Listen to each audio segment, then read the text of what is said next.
Hello friends, you're with the Lonesome Gamer, and today I'm gonna play Charlemagne, Dark Ages in Europe.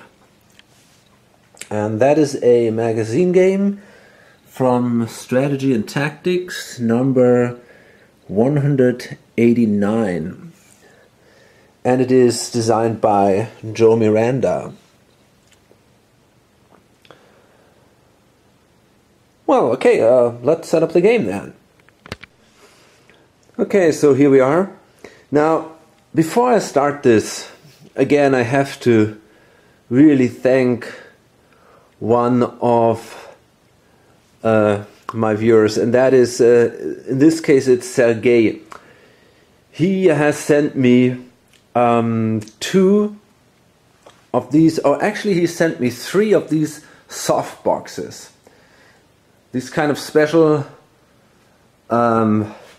lamps, and that brings my my videos now possibly to a completely new quality, and it's just amazing how much the light improved from what I understand. I mean, we got to see how the end result is if I process the video and then uploaded it. But I think it might improve quite a bit now. And yeah, as I said, I really got to thank you for this fantastic gift. And yes, it's Grey Knight, that's his YouTube name. So thanks a lot here. Okay, now let's see. This is a 2-player game, and we start in the year 771, and it goes to 815. Okay, so this is our first turn now.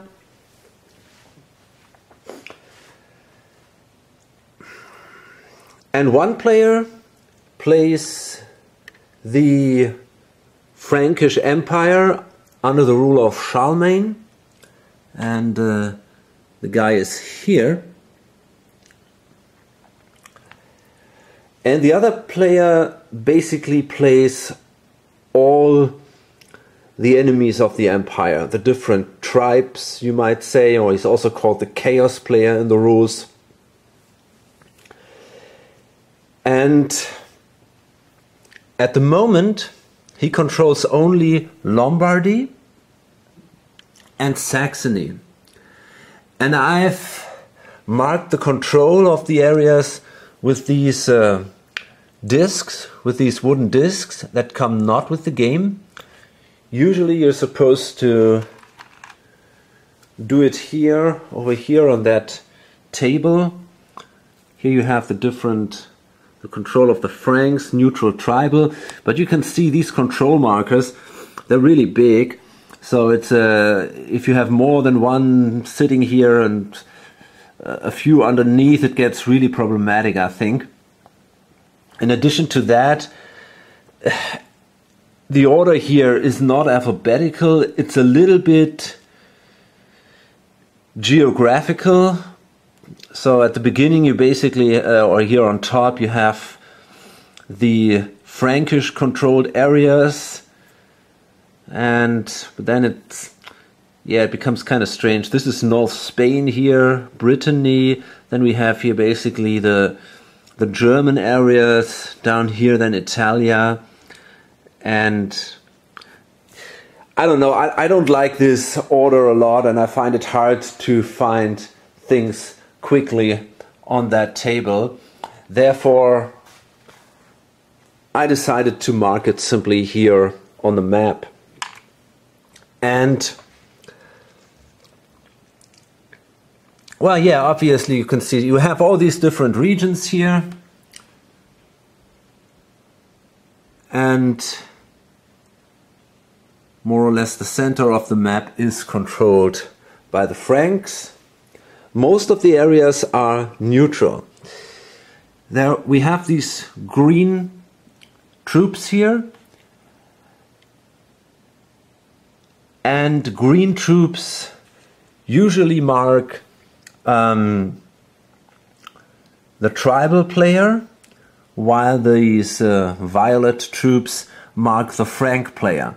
However, the neutrals are also green, but there is no neutral marker in these areas. That's how we know that they don't belong to the tribal guy for now.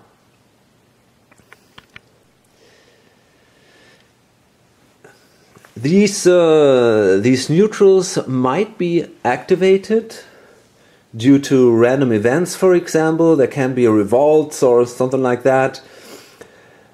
Or they could be also vassalaged by one of the two players, so that they get under control of these guys.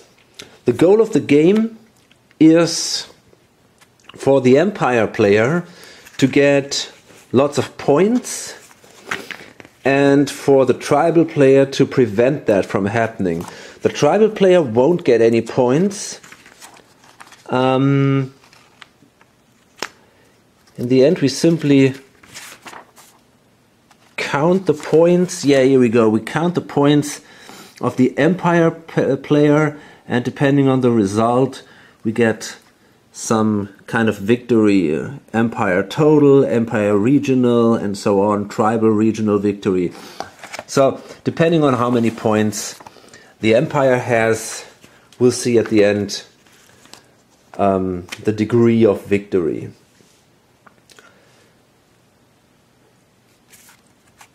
The Empire gets points for controlling areas. Let's see what they get points for. Damn. Here we are. Yeah, each area comes with a certain Levi. I think it's Levi or Levi. I guess it's Levi. Levi value. And then for the castles, they get additional points for so-called civilization markers, which represent economically or scientific centers or so on. They also give an additional point. Converted regions give points if they are converted to Christianity, and they will lose points if a Christian region has been converted to Islam or paganism, or if Charlemagne gets killed. So we see here these white markers represent these civilization points and civilization centers, and here, because we don't have a lot of them, I use then also a white disc, you can see there in Aachen, for example, and makes it easier to see it, because underneath the chits it's hard to see that there is one of these civilization markers. Therefore, if one of the player controls one of these civilization markers, I guess I'm going to place a disc instead underneath. In addition, what I did, I marked the Christian regions that are not under Frankish control at the beginning. So for now, all the Frankish regions are Christian. But there are some non-Frankish regions here, like here in the north of Spain, for example, or Brittany, whole Italy, and Bavaria. These regions are also Christian, and the other regions are basically pagan, except for the Emirate of Cordoba, which is Muslim.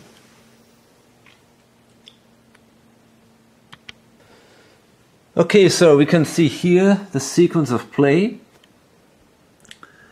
and during each turn the first player goes through the whole sequence of play, Then comes the second player who goes through the whole sequence, and then the turn is over. We go to the next turn and start all over again. To be honest, I'm not sure which player actually starts the game. I didn't find that in the rules. The setup is started by the tribal player. So I'm going to follow that order, and I'm going to start with the tribal player. So the first thing we got to do is we got to roll on the random events table. Now let's have a look here.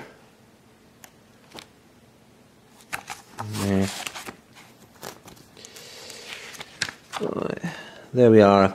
This is the events chart here. So let's say the white die shows the first number and the black die shows the second number. Okay, so that's 42. So that is a revolt. And now these are either the Anglo-Saxons, the Norse, or the Slavonics. So we have to roll one die for each of the indicated regions. So let's start with the Anglo-Saxons. Okay, that's a 5. So there is no effect. The Norse, that's a 3. So there is a revolt. And finally we come to the Slavonics, and that is a 2, so we also have a revolt there. By the way, we should have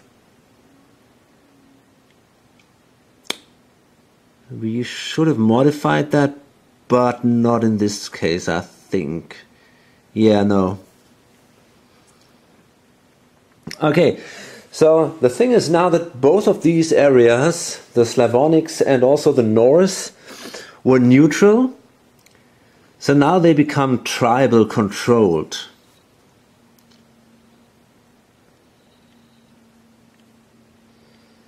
Okay. So what we do is we simply place 2 of these green discs. One. Yeah, these are kind of special because both of these are sitting in peripheral areas.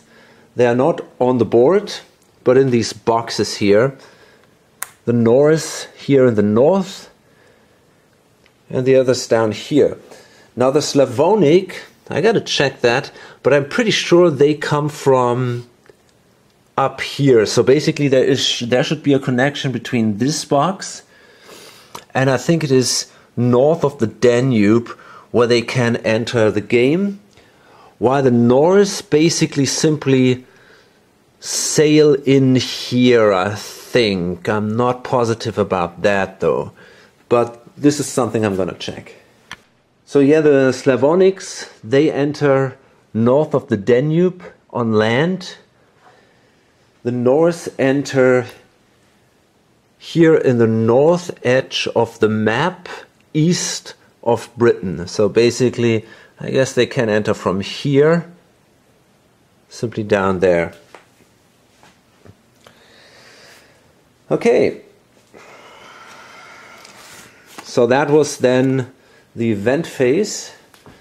Now the next thing that happens is the stratagem phase. Okay, so stratagems, these are stratagems. And these are basically markers which allow you to do special events or also specific leaders. Okay, and during the stratagem phase, you get 1 of these for free, and then you get an additional one for each civilization marker that you control. And at the moment the tribal player controls no civilization markers, so he only gets 1 of these. And that is a vassalage stratagem. And that's basically it. Now we come to the vassalage phase. And now the tribal player could use these vassalage markers to try to gain control over one of these areas which he doesn't control. So there are modifiers to that. He has to spend markers. He can spend basically as many as he wants to. And first we got to add the number of markers, and then the other player can also play vassalage markers, trying to defend that. And then we come to a vassalage differential. Now this differential is then modified, and it's basically easier if you control all the castles or burgs in the region. It's easier if the Franks make a vassalage attempt against a Christian region, and it's harder for them if they do it against a Muslim region. Okay, and then you roll a die. So then you find the row where you do it, the vassalage differential roll after the modifying, and then you roll a die and you see what you get. So basically you want at least a C, I guess. You want a C that makes it from enemy to neutral, or from neutral it goes to your control. So to have a good chance you want probably at least 2, a vassalage differential of 2 or 3 maybe. So I mean, we could try it, but maybe it's a better idea to use these for defensive purposes. I mean, it makes kind of sense. The empire tries to vassalage the other areas, and then you throw in your political influence and try to hinder the empire from doing that. So I think I might not do that as the tribal player, and instead I guess I go to the treasury phase.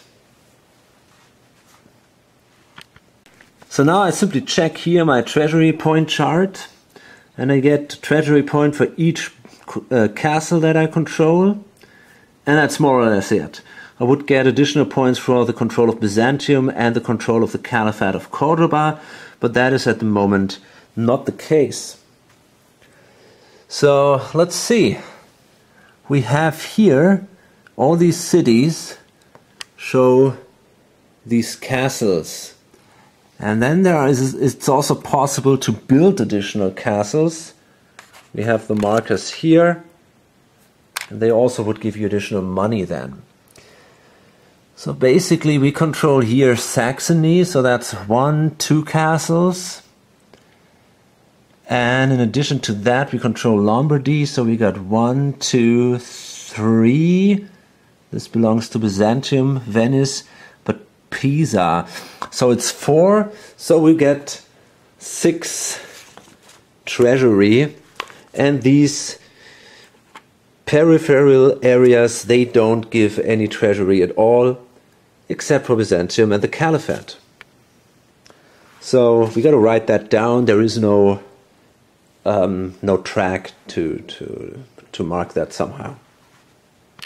Okay, I forgot to mention, to collect taxes from a castle, this space must be occupied by a friendly unit, otherwise you don't get the money there.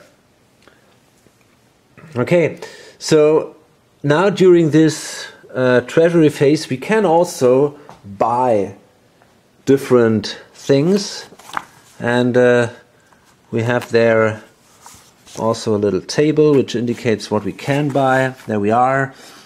We could basically buy all kinds of mercenaries here. Would cost between 4, field army, warrior race, nomad horse 3, militia 2, a fleet costs 5. We could also buy markers.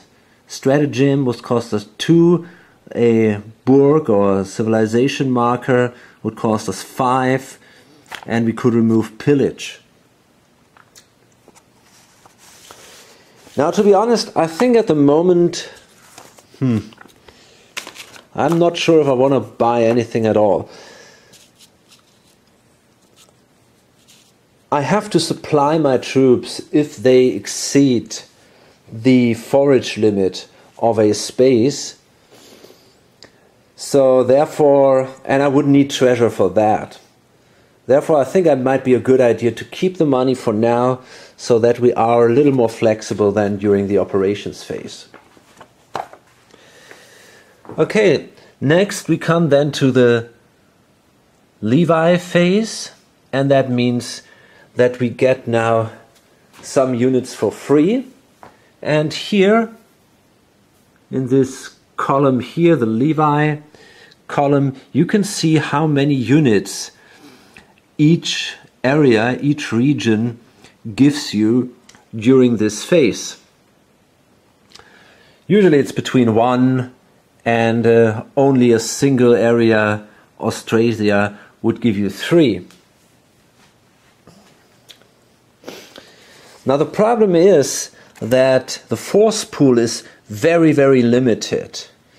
So actually some, and these are not too few, some only have a single unit left here. So therefore you have to keep that in mind. If you spend your treasure on mercenaries, then it could happen that after that, if you didn't focus, that there are no more units left you would get for free, and yeah, that kind of sucks, of course. Okay, so let's start here with the Norse. We got to find these guys, and we have a Levi value of 2, so we can now place there 2 units, and I'm not even sure if it's allowed to erase a fleet that way. I think you have actually to pay for the fleets. You cannot get them due to a Levi action. So let me see, let me check that. Oh yes, you can. Well, then it's basically just the armies that you don't get that way. Okay, so basically that means that because the Norse only have 2 units left here, this here, that is a warrior array, and this one here is a fleet. So that means we basically have to place these 2 units here in that box. Okay, and in that way we continue now. The Saxons, they get, let me see, also 2 units. So we're going to find the units. And you can place these units more or less anywhere. However, you cannot place them on an enemy unit or in an enemy zone of control, which are all the adjacent hexes to an enemy unit.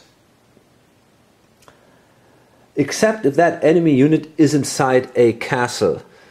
Then, if I'm not mistaken, there is no enemy zone of control from that unit. And you cannot place more than 1 unit in a single space. And that is pretty important here. Okay, I just checked with the rules. Units inside castles have an enemy zone of control, but if you're outside a castle or adjacent to a castle, then the enemy zone of control doesn't extend into the castle. That's the way it works.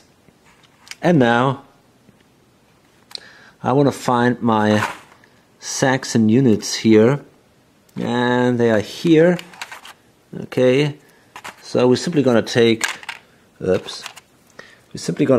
two of these warrior arrays, and you can see they both have a green and a pink side, depending on who controls them. And then I'm simply going to place, I think, one here in Bremen and another one in Hamburg, because it is definitely an advantage to kind of build these stacks. However, there is a stacking limit in the castles of 3, and that's something we might want to keep in mind.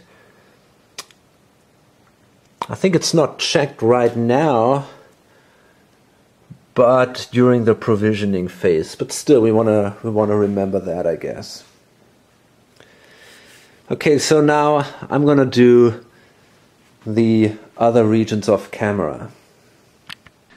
So after the Levi phase, we come to the operations phase. And, well, what we can do is we can now activate each of these forces, which is basically each of these stacks, exactly once. Now the question is, what do I want to do?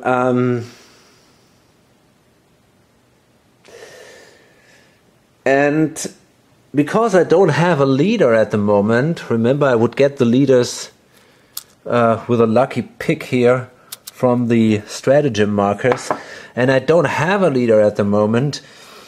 That makes me pretty vulnerable in battle,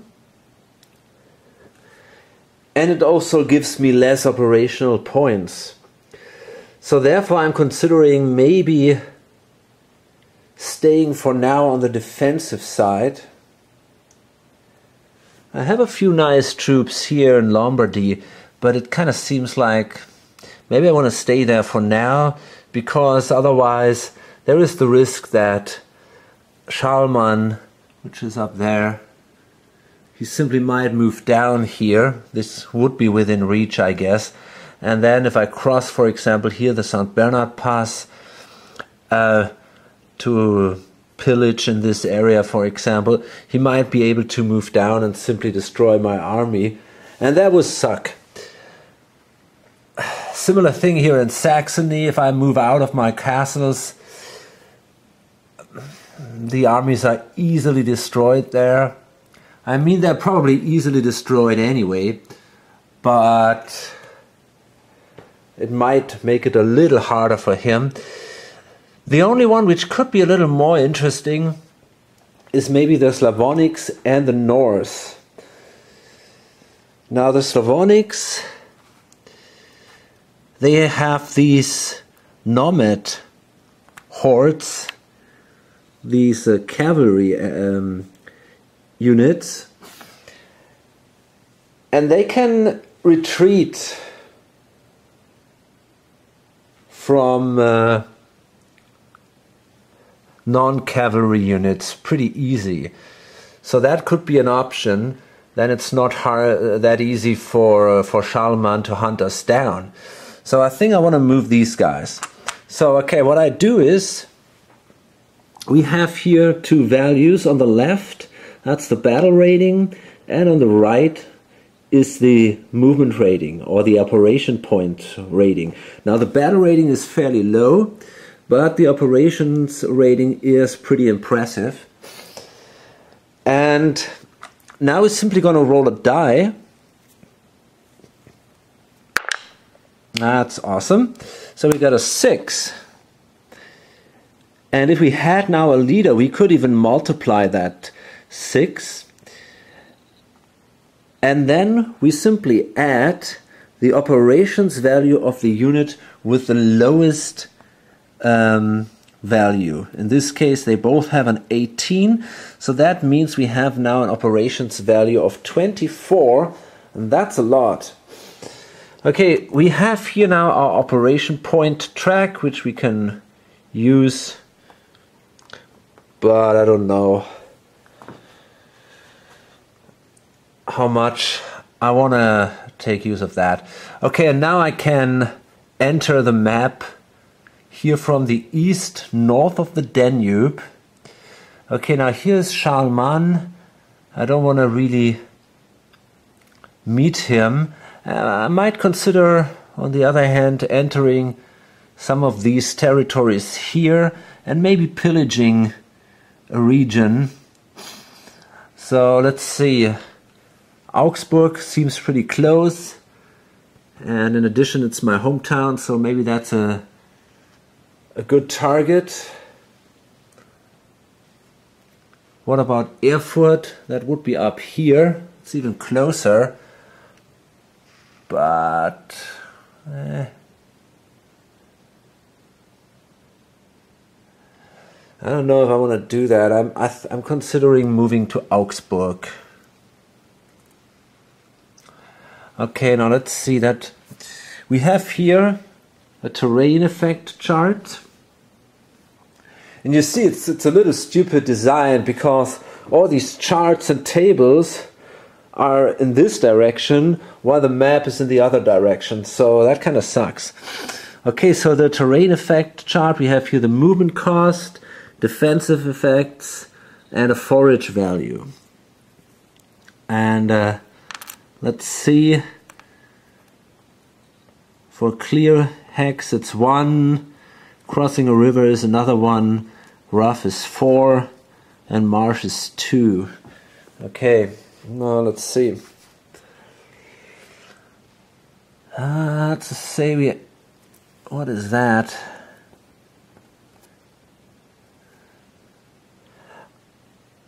If I remember that right,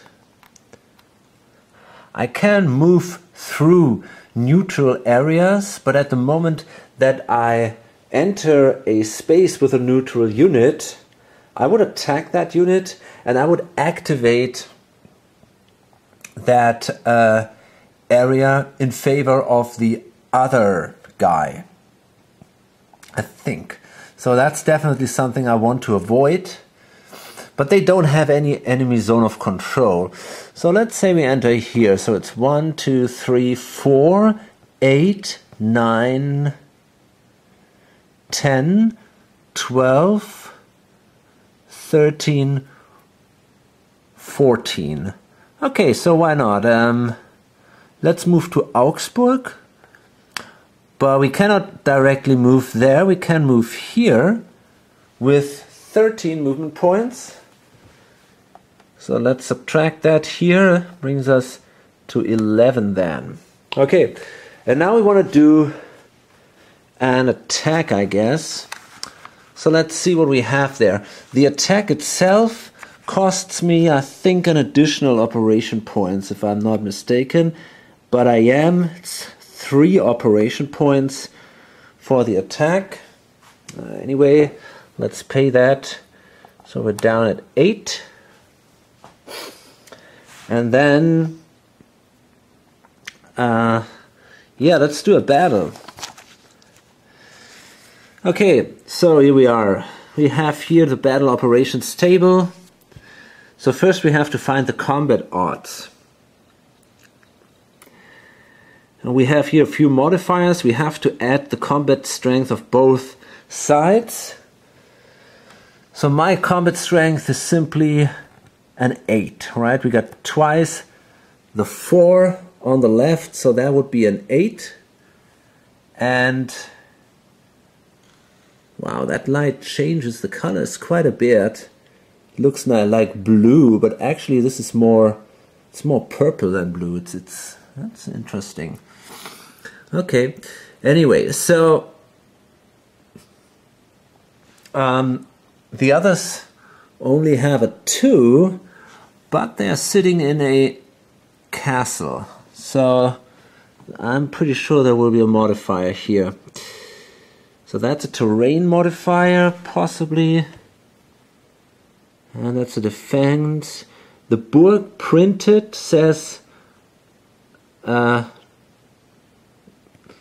this is doubled. Okay. So you can only have up to 3 modifiers overall. That's the maximum. But in this case it's only the terrain, can be also a leader, and maybe a tactical advance stratagem.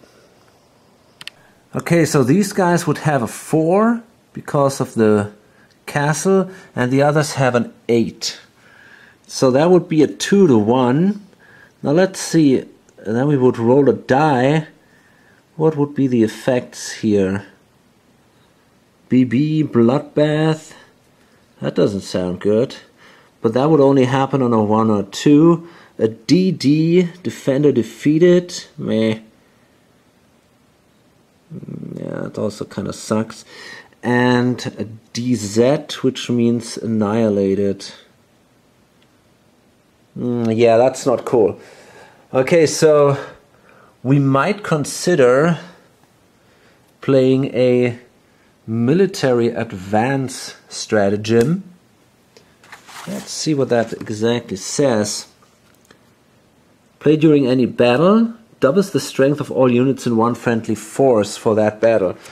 Well, that might be worth it. So I think I'm gonna roll a die here, and on a 1 to 5, I'm gonna play that thing. We have 2 of that, so I think, yeah.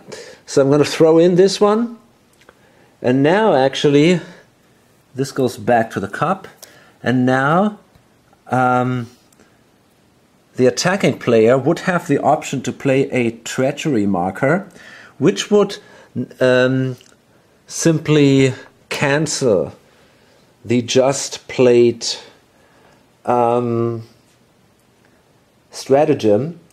So again, I want to roll a die here, and yeah, why not? I'm also going to do a 1 to 5. It's a pretty important thing here. I mean, it's not that terribly, but it's, yeah, so that is cancelled, and now actually he would have another military advance, and this time I think I'm only going to go with a 1 to 4, and no. Okay, he wants to keep that for a more important situation, so it's looking bad for Augsburg, and yeah, we're now going to simply roll a die here. That's a 5. So let's see what we get. It's a 2-to-1, if I wasn't mistaken here. And a DZ, Defender annihilated. Eliminate all defending units. Attacker picks 2 stratagem markers from the pool. Okay. So that means this guy goes away. It's an Alemannia unit, and that means we gotta throw it back in the respective place here, which is here, I think. Yeah. Okay, now there is no movement after battle, so that means we're gonna spend 1 movement point to enter that space. So that means we're going to subtract that from our operation points. And then we're allowed to pick 2 stratagem markers.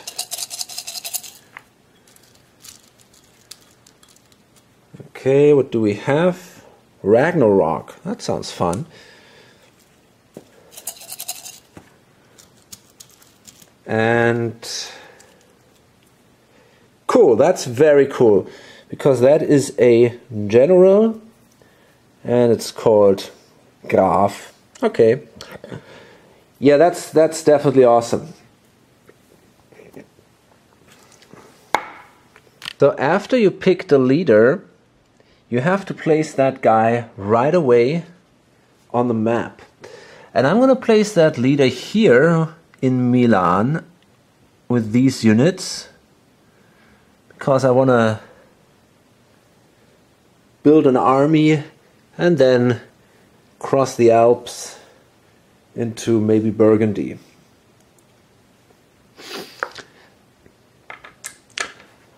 Okay, now let's see, what about the pillage option?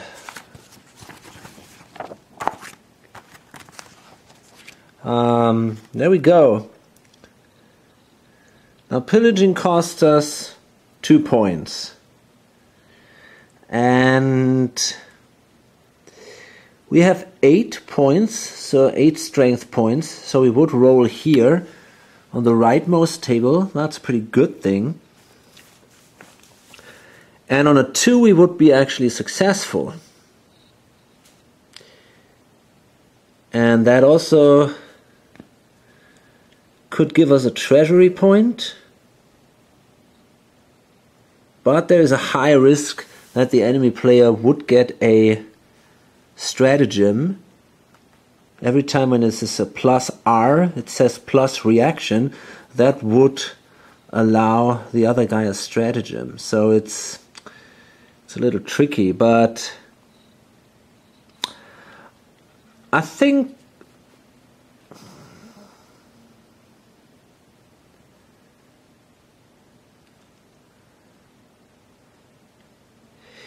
I think I want to do it anyway.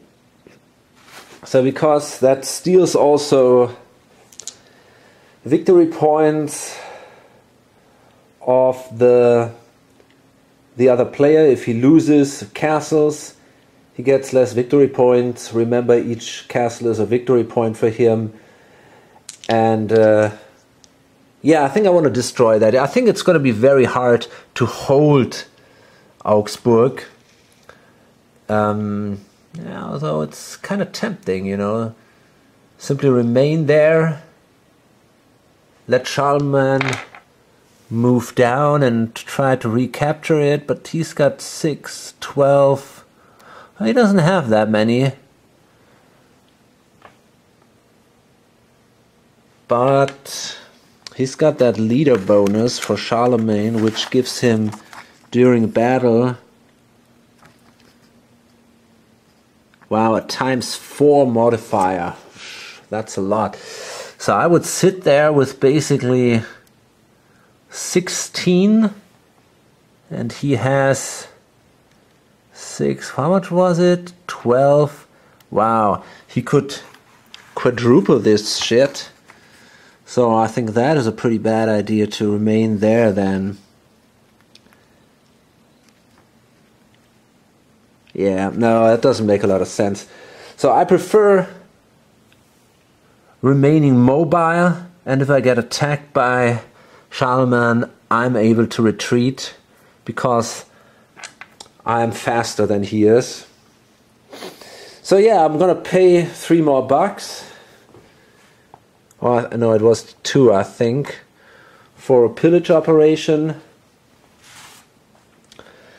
And we're going to roll on this table now. So let's see what we get. That's a 4. So yeah, the pillage was successful. The Empire player can draw a stratagem marker. And I get 1 treasure. Okay. So that's another military advance for him. And let me see.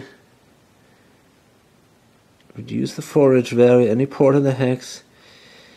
Yeah. Cool. Okay, so we're gonna place now here one of these forage markers in the space. And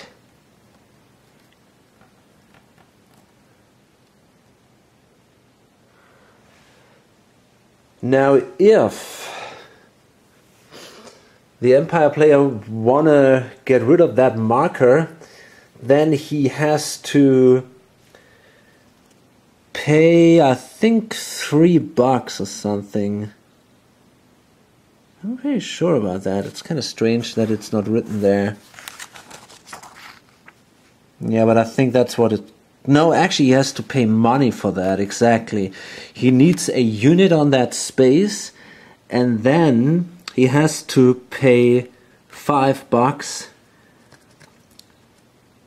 But I'm pretty sure that then the castle is back again. He doesn't have to rebuild it. That would be different, if I remember that right, if it would be a castle marker. So a castle that was built during the game that wasn't there on the map from the beginning. If that gets destroyed, I think you first have to remove the pillage marker, and then you have to rebuild the castle. Pretty sure about that. Okay, now I gain another treasury point, and then I could move on. Zurich, but that is definitely harder defended.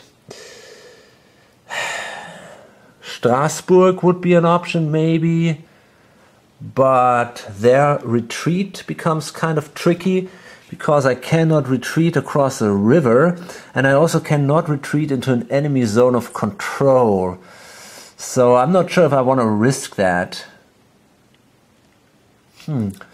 I mean, I could also move simply south. Maybe that would be an option too. Hard to tell. Okay, so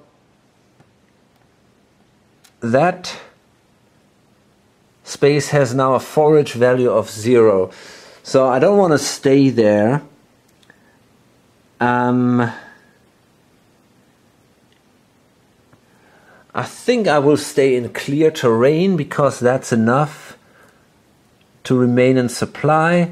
So I'm simply going to move there, and I'm going to stay there for now and see where Charlemagne moves, and then I can still react to that in the next turn, I guess. I mean, I cannot make it across the Alps, so yeah, I think that's okay. Fine. Now, well, I could rotate these guys just to remember that I moved them already. And now I wanna activate my leader here, and I wanna bring him to Genoa. I don't have to roll for that because I definitely have enough movement points. The problem is you're not allowed to pick up units during a move.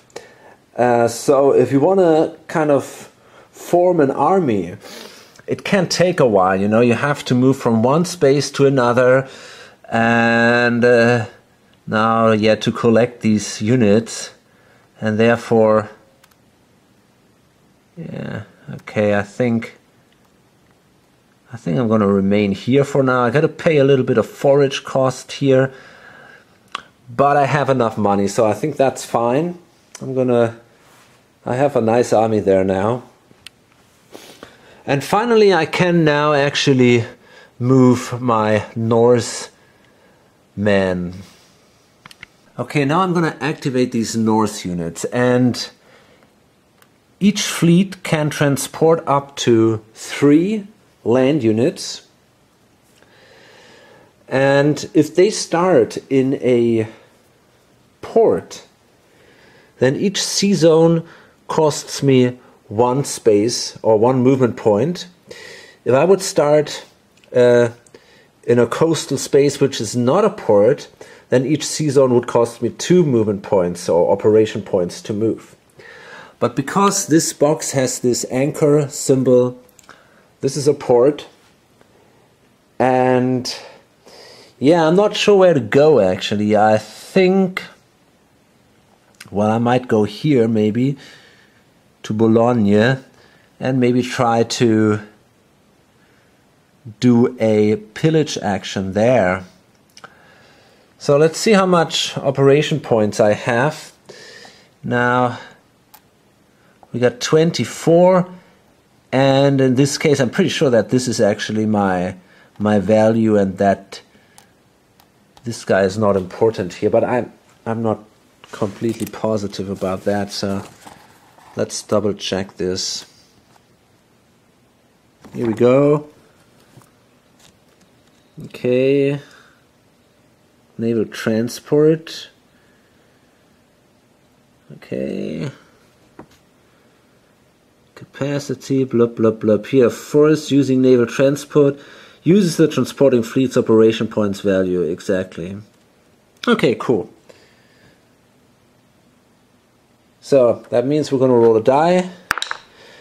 That means we have 27 operation points. That's a lot. And let's see what we can do with these. So if we start here, and we can start somewhere on the north end of the match, east of Britain.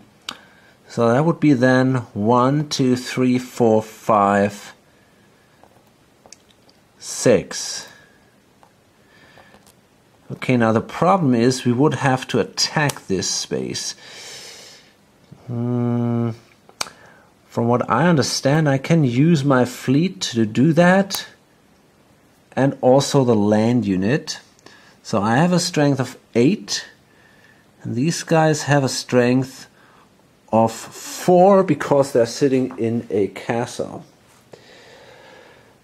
However, I'm pretty sure that the guy will throw in a military advance. He doesn't. It's a 6. Only on a 1 to 5 he would have done that. So, yeah, we got a 2 to 1 then. That's kind of stupid, but sometimes people do strange things. And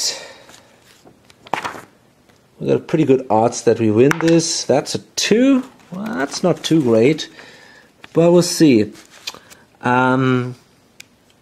We had a 2 to 1, right? Yeah, we had 8 versus 4. So that is a bloodbath. The side with fewer printed strength points is completely eliminated. The other side must eliminate a number of strength points at least equal to the enemy's printed strength. Holy shit. If both sides have equal printed strength points, both sides are completely eliminated. No stratagem marker picks. Okay, yeah, that kind of sucks now. That wasn't too great. Now this guy is definitely killed. The problem is, if I kill the fleet, yeah, still I think I might want to do it. Nah. It's kind of painful because if I kill the fleets, I have my Norsemen sitting there. I mean, I could then bring in the other fleet.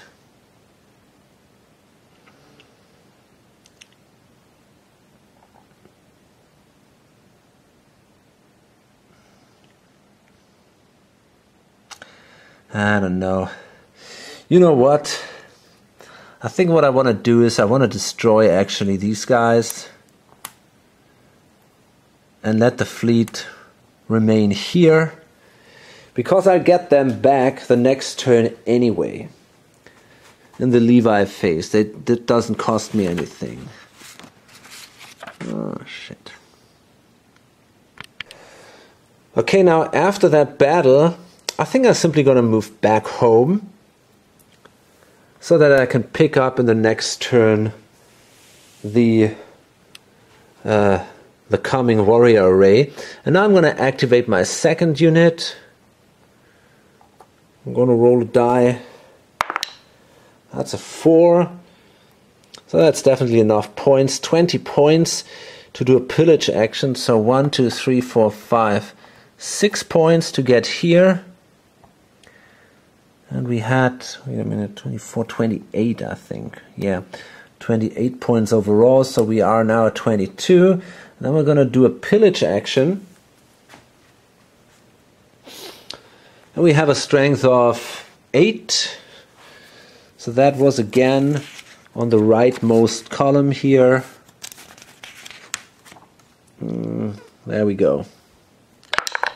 That's a 6. That's pretty awesome because that's not even a reaction from the other guys. So we have a P here.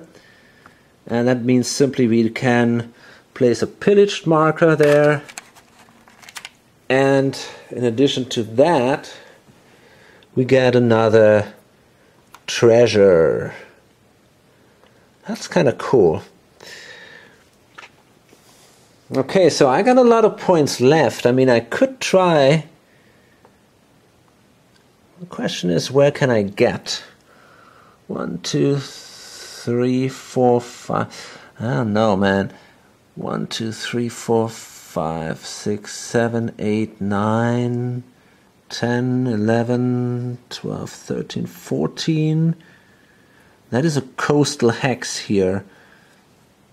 I could try it here. I think I could do that. Yeah, why not? That seems pretty awesome. So let's see. 1, 2, 3, 4, 5, 6, 7, 8, 9, 10, 11, 12, 13, 14. And I forgot to pay for the attack last time, but I definitely had enough points. So that means, including the attack, I have to pay now 17 points. So I'm down to 3 here. Let's see. And it's looking bad for the other guy. On a 1 to 5, he's going to throw in a military advance. And again, he doesn't do it. Wow, man, this is really stupid. Damn. So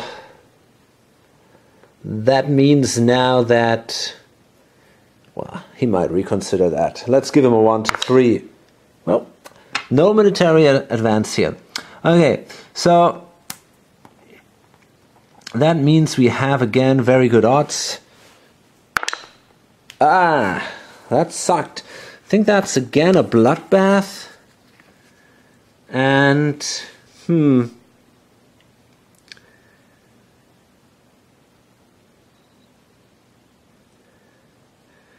yeah, that means we probably have to destroy our fleet this time. Yeah, I guess so. Okay, so let's do that. Both sides are destroyed. Oh no, the fleet actually is destroyed. And I think this time I'm going to place this guy here. And I'm going to remain there for now in Nantes. And we'll see what happens in the next turn then. Okay, so I think for now I basically moved everything that I wanted to move. I want to keep my Saxons in the castles in case that Charlemagne attacks. I mean, they're not good there too, but they're at least a little better than if they would be in the open land. And yeah, these guys are building up a force now. The Vikings and the Slavonics did some plundering.